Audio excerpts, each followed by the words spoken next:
नमस्कार मुलांनो, इयत्ता 7वी सामान्य विज्ञान पाठ क्रमांक 8 स्थितिक विद्युत. आता आपण विद्युत प्रभार निर्माण कसा होतो, घर्षण विद्युत कशा प्रकारे असते हे आपण पाठीमागं पाहिलेलं होतं. आता हे छोटे प्रयोग आहेत, हे आपल्याला करायचे आहेत. आता तुम्ही हे छोटे छोटे प्रयोग आपल्या घरी करून पहा. बघा, थर्मोकॉलचे बॉल, आपला वाढदिवस असतो ना, त्या वाढदिवसासाठी आपण थर्मोकॉलचे छोटे छोटे गोळे हे आपल्या त्या फुग्याच्या पिशवीमध्ये येतात, बरोबर. तर ते थर्मोकॉलचे गोळे घ्यायचे, किंवा आपल्या घरामध्ये मोहरी असते. आई फोडणीला टाकते का नाही, जिरे आणि मोहरी, त्यामधली ती गोल गोल मोहरी असते, ही तुम्हाला माहिती आहे. ते घ्यायचं आणि मग त्या दोन्हीपैकी एक घेऊन प्लॅस्टिकच्या बाटलीमध्ये टाकायचं आणि जोर जोरात हलवायचं. बघा कशी मज्जा येते. ते दाणे एकमेकांपासून दूर जाण्याचा प्रयत्न करतात, पण बाटलीला चिकटून बसतात. असे का होते? तर त्याच्यामध्ये जो काही विद्युत प्रभार निर्माण होतो, त्यामुळे असं होतं. तर आपण जोरजोरात हलवल्यामुळे, आपण पाठीमागं पाहिलं होतं की घर्षण कसं होतं, आणि घासल्यामुळं जसा एखाद्या वस्तूमध्ये विद्युत प्रभार निर्माण होतो, तसाच आपण बाटली जोरजोरात हलवली की त्याच्यामध्ये घर्षण विद्युत निर्माण होते, आणि विद्युत प्रभार निर्माण झाल्यामुळे ते बाटलीला चिकटून राहतात. तर असे हे आपण काही प्रकार पाहणार आहोत की हे वस्तू प्रभारित कशी होते. आता स्पर्शाद्वारे वस्तू प्रभारित कशी होते, तर आपल्या सर्वांच्या घरामध्ये कंगवा असतो की नाही. तो कंगवा घ्यायचा आणि प्लास्टिकचा कंगवा घेतल्यानंतर इथं जसं आपल्याला आकृतीमध्ये दिसतंय, छोटे छोटे कागदाचे तुकडे करायचे. हा खेळ तुम्ही वर्गात पण खेळता बघा. पट्टीला कसं चिकटतात कागदाचे तुकडे, तसं घरी पण आपण कंगव्याचा प्रयोग करतो. एका प्लास्टिकचा कंगवा घ्यायचा आणि त्याला कागदाने घासायचं. या कंगव्याने दुसऱ्या कंगव्याला, म्हणजे दुसरा कंगवा आपण घासलेला नसतो, एकच कंगवा घासून घ्यायचा आणि एक तसाच घ्यायचा, आणि मग दुसऱ्या कंगव्याला स्पर्श करून बघायचं. तो कंगवा कागदाच्या कपट्याजवळ न्यायचा. मग काय होतंय बघा. तर जसं तुम्हाला आकृतीमध्ये दिसतंय तसं त्या कंगव्यामध्ये विद्युत प्रभार निर्माण होतो. हा कंगवा कागदाने घासल्यामुळे कंगव्यामध्ये विद्युत प्रभार निर्माण होतो, आणि त्यामुळे हे कागदाचे कपटे आहेत, ते कागदाचे कपटे कंगव्याकडे आकर्षित झालेले दिसत आहेत. म्हणजे या कंगव्यामध्ये स्पर्शाद्वारे विद्युत प्रभार निर्माण होतो. म्हणजे एक कंगवा घासला आणि दुसऱ्या कंगव्याजवळ नेला, तर या कंगव्याच्या स्पर्शामुळे दुसऱ्या कंगव्यामध्ये सुद्धा विद्युत प्रभार निर्माण होतोय. आता दुसरा जो आहे तो प्रवर्तनाने वस्तू प्रभारित करणे. कंगवा किंवा फुगा हा केसावर घासायचा. दुसरा पण प्रयोग छोटा छान आहे पहा. चित्रात दाखवल्याप्रमाणे कंगवा पाण्याच्या बारीक धारेजवळ न्यायचा. म्हणजे आता आपल्याला या चित्रात जी छोटासा नळ आणि एक त्याचं जी सोडलेली जी धार आहे ती छोटी आहे, ती दिसते बघा आपल्याला चित्रामध्ये. तर तो कंगवा काय करायचा, आपल्या केसावर घासायचा आणि पाणी जी छोटीशी धार सोडलेली आहे नळाची, तिच्या जवळ कंगवा न्यायचा. त्या कंगव्यामध्ये विद्युत प्रभार निर्माण होतो. बघा काय होतंय, आपल्या लक्षात येतंय.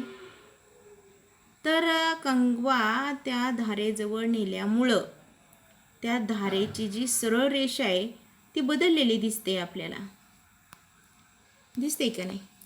आणि ती बदलून काय झाले की अशी सरळ यायची, ती त्यानं इथं थोडंसं असं वळण घेतलंय. म्हणजे त्या धारेमध्ये सुद्धा ऊर्जा निर्माण झाली का रे? तर विद्युत प्रभारित कंगवा हा पाण्याच्या धारेजवळ नेल्यामुळं ती धार ही काय होते? प्रत्याकर्षित होते. का आकर्षित होते? तर कंगव्याकडे आकर्षित झाली आहे. इथं आपल्याला 3 पर्याय दिसत आहेत पहा.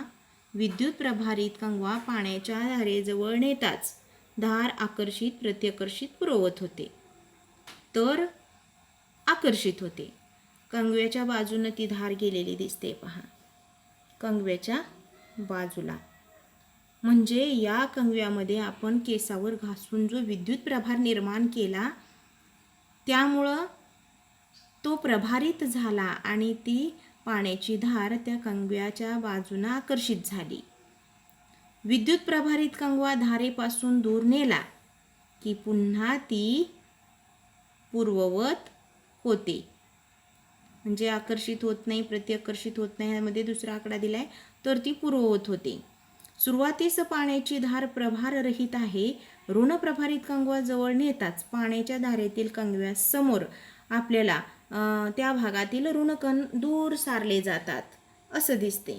आणि ऋण प्रभाराच्या कमतरतेमुळे धारेचा जेवढा भाग धनप्रभारित बनतो, कंगवा ऋण, पाण्याची धार धन, या विजातीय प्रभारामुळं आकर्षण होतं आणि पाण्याची धार कंगव्याकडे आकर्षली गेली. कंगवा दूर नेल्यामुळे पाण्याच्या धारेतील ऋणकण पुन्हा पूर्वस्थानी आले. धनप्रभारांची संख्या समान असते, त्यामुळे पाण्याची धार प्रभाररहित होते आणि बरीच दूर आल्याने आकर्षित होणे थांबते. इथंपर्यंत आता आपण पाहिलं. लक्षात आलं का कशा पद्धतीने? आता स्पर्शाद्वारे म्हणजे एक कंगवा घासला दुसऱ्या कंगव्याजवळ नेला तर त्या दुसऱ्या कंगव्यामध्ये सुद्धा आपल्याला विद्युत प्रभार निर्माण झालेला दिसतो. आणि दुसरं पाहिलं प्रवर्तनाने वस्तू एखादी कोणतीही वस्तू असेल तर ती प्रभारित करणे, तर हे सुद्धा आपण पाहिलं. तर प्रभार नसणाऱ्या किंवा उदासीन वस्तूवर धन व ऋण प्रभारांची संख्या ही सारखीच असते. हे महत्त्वाचं आहे, लक्षात ठेवा. प्रभार नसणाऱ्या किंवा उदासीन वस्तूवर धन आणि ऋण प्रभारांची संख्या सारखीच असते. प्रवर्तनाने, प्रवर्तन म्हणजे काय? जवळ असताना निर्माण झालेला विद्युत प्रभार जो आहे तो फक्त विद्युत प्रभारित वस्तू जवळ असेपर्यंतच टिकतो. आपण पाहिलं की नाही की कंगवा नळाजवळ नेला की धारेची दिशा बदलली आणि कंगवा दूर केला की धार पहिल्यासारखी पुन्हा सरळ रेषेमध्ये पाण्याची धार वाहू लागली. म्हणजे अशा पद्धतीनं. तर याच्यामध्ये आपल्याला इथं एक दुसरा छोटासा प्रयोग करता येईल. तर बघा, खराब झालेली एखादी ट्यूबलाईट नळी घ्यायची, ती अंधारात ठेवायची, पातळ पॉलिथिन पिशवी तिला जलद गतीने घासायची आणि मग काय घडते ते पाहायचं. ऋणप्रभारित फुग्याजवळ प्रभार नसणारी ॲल्युमिनियमची गोळी आणायची आणि मग त्याची काय क्रिया घडते ती बघायची. तर याच्यामध्ये चित्र दिलेलं आहे ॲल्युमिनियमची गोळी. त्यामध्ये प्रवर्तनामुळे दुसऱ्या वस्तूमधील विरुद्ध प्रभार निर्माण होतो आणि दोन्ही वस्तू एकमेकीकडे आकर्षित होतात. आणि आ चित्रामध्ये जर आपण पाहिलं तर दोन्ही वस्तूंचा एकमेकांना स्पर्श होताच दोन्ही वस्तू प्रभारित होतात. आणि ई चित्र जर पाहिलं तर या चित्रामध्ये समान प्रभार असल्यामुळे ते एकमेकांना प्रतिकर्षित करतात आणि एकमेकापासून दूर जातात. म्हणजे अशा पद्धतीनं आपल्याला त्याचे परिणाम दिसून येतील. हा छोटासा प्रयोग आहे, तो नक्कीच करा. आता महत्त्वाचं म्हणजे सुवर्णपत्र विद्युतदर्शी. प्रथमतः सुवर्णपत्र याचा अर्थ मी तुम्हाला सांगते. सुवर्णपत्र, सुवर्ण म्हणजे सोने आणि पत्र म्हणजे पाणी. आता आपल्याला इथं एक बाटली दिसते पहा, हो की नाही? आता ही जी बाटली आहे ती बाटली कसली आहे?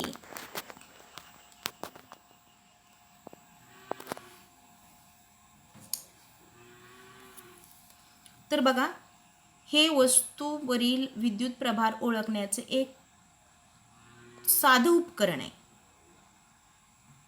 तर यामध्ये तांब्याची, आता इथं तुम्हाला ही जी बाटली दिसते याच्यामध्ये ही अशा प्रकारची जी तुम्हाला नळी म्हणजे दांडा जो दिसतोय तो तांब्याचा आहे.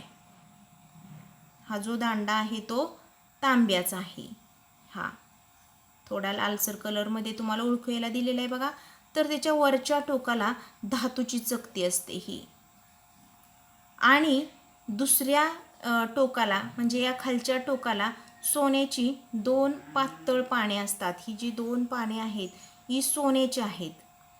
हा दांडा बाटलीमध्ये ठेवलेला आहे, सोन्याची पाने असणारा, आणि दुसरा दांडा बाटलीच्या बाहेर ठेवलेला आहे. ही चकती बाहेर आहे, जेणेकरून चकती बाटलीच्या वर राहील अशीच त्याची रचना केलेली असते. प्रभार नसणारी वस्तू चकतीजवळ जर नेली तर पाने मिटलेलीच राहतात. म्हणजे ही पानं जी आहेत ती मिटलेली राहतात. आता आपल्याला ह्या 2 पानामध्ये थोडंसं अंतर दिसते, म्हणजे या मिटलेली खुली कशी झाली तर ते पाहूयात आपण. प्रभार नसणारी वस्तू चकतीजवळ नेली तर पाने काही एकमेकीपासून दूर जात नाही, ती मिटलेली राहतात. परंतु ही जी आपल्याला दिसते आहे वस्तू ती प्रभारित केलेली आहे. तर प्रभारित वस्तू ही जर या चकतीजवळ आणली,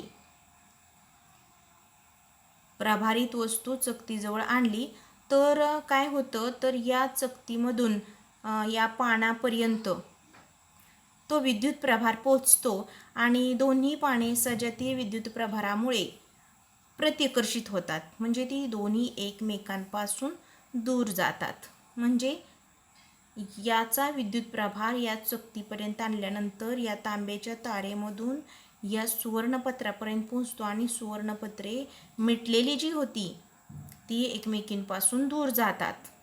अगदी आपल्याला सुद्धा माहिती आहे की तांब्याच्या तारेमधून विद्युत प्रभार फार वेगाने वाहतो, म्हणून आपण सुद्धा आपल्याला विद्युत मध्ये किंवा आपल्या घरातली कोणतेही विद्युत वस्तू असतील तर त्याच्यामध्ये जास्त करून तांब्याची किंवा ॲल्युमिनियमच्या अशा तारा असतात पहा. म्हणजे एकमेकीपासून त्या दूर गेल्यानंतर आपण हाताने स्पर्श करताच ती पाने पुन्हा जवळ येतात.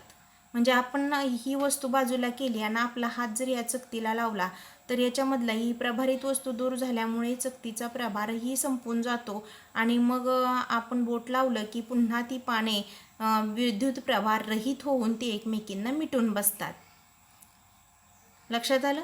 तर ही स्पर्शातून आपल्या शरीरातून जमिनीमध्ये जो विद्युत प्रभार जातो त्यामुळे हे पाने प्रभाररहित होतात. म्हणजे स्पर्शाने याच्यामध्ये फरक पडतो.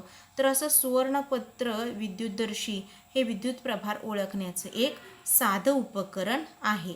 आपल्याला प्रश्न असा विचारला जाऊ शकतो की विद्युत प्रभार ओळखण्याचे उपकरण कोणते, तर सुवर्णपत्र विद्युतदर्शी. समजले तुम्हाला? ठीक आहे. तर याच्यामध्ये हा घटक वाचून एक छोटे छोटे प्रयोग करायचे आहेत आणि नंतर आपण याच्यावर एक 5 प्रश्न स्वतःहून तयार करून मला उत्तरे पाठवून द्या. धन्यवाद.